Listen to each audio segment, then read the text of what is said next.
Selamat siang semuanya. Di sini saya akan menjelaskan materi dengan judul Teori Distribusi Ekonomi Mikro. Sebelum saya menjelaskan materi tersebut, izinkan saya memperkenalkan diri. Nama saya Dona Sri Devi dengan NPM 248320101, kelas A3. Yang terhormat, dosen pengampu saya yaitu Ibu Aisyah Nasution. Pasti teman-teman ingin tahu kan apa itu teori distribusi. Oke, saya akan menjelaskannya. Teori distribusi dalam ekonomi mikro adalah teori yang mempelajari proses penyaluran produk dari produsen ke konsumen akhir. Teori ini juga membahas tentang pembagian pendapatan nasional kepada pemilik faktor produksi. Baik, teori distribusi dalam ekonomi mikro memiliki beberapa tujuan, di antaranya menganalisis upah tenaga kerja, menganalisis keuntungan, menganalisis bunga yang dibayarkan kepada pemilik modal, membantu menentukan waktu pemesanan produk, membantu menekankan ketahanan produk, dan yang terakhir, membantu menekankan jarak antara produsen dan konsumen. Distribusi ekonomi mikro memiliki beberapa jenis-jenis diantaranya. Yang pertama, distribusi langsung. Distribusi langsung yaitu produsen menjual produk secara langsung kepada konsumen tanpa perantara. Produsen memiliki kontrol penuh atas proses penjualan. Contohnya, factory outlet. Yang kedua, distribusi tidak langsung, yaitu produk atau jasa mengalir ke konsumen melalui perantara. Contohnya, pengecer, grosir, agen, dan broker. Yang ketiga, distribusi intensif, yaitu produk atau jasa disalurkan ke sebanyak mungkin outlet atau titik penjualan cocok untuk produk konsumsi sehari-hari.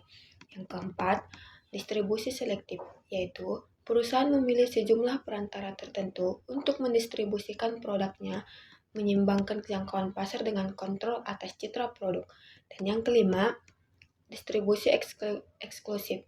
Produsen memberikan hak eksklusif kepada suatu distributor atau perantara untuk menjual produknya di wilayah tertentu. Umumnya digunakan untuk produk mewah atau barang prestisius. Contoh teori distribusi dalam ekonomi mikro adalah pertimbangan waktu, pemesanan, jarak, dan ketahanan produk. Teori distribusi juga digunakan untuk menganalisis upah, bunga, dan keuntungan yang dibebankan pada pengusaha. Faktor-faktor yang mempengaruhi distribusi ekonomi mikro meliputi yang pertama, faktor pasar. Faktor pasar meliputi jumlah konsumen, letak geografis konsumen, pola pembelian konsumen, dan kebiasaan pembelian. Yang kedua, faktor barang.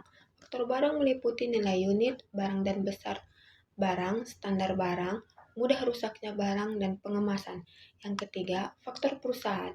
Faktor perusahaan meliputi sumber dana, pengalaman dan kemampuan manajemen, serta pengawasan dan pelayanan yang diberikan. Yang keempat, faktor perantara.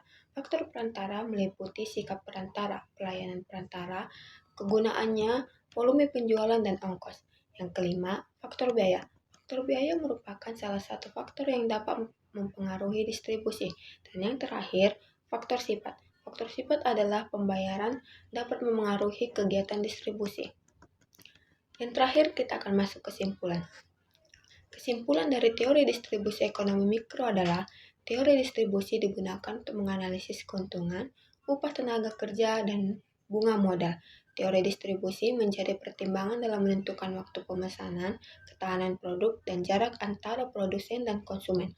Kegiatan distribusi harus dilakukan dengan maksimal mulai dari pengemasan hingga pengiriman produk.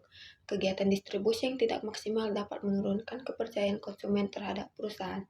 Sekian penjelasan terkait teori distribusi ekonomi mikro. Apabila ada salah kata saya mohon maaf. Dan selamat siang semuanya.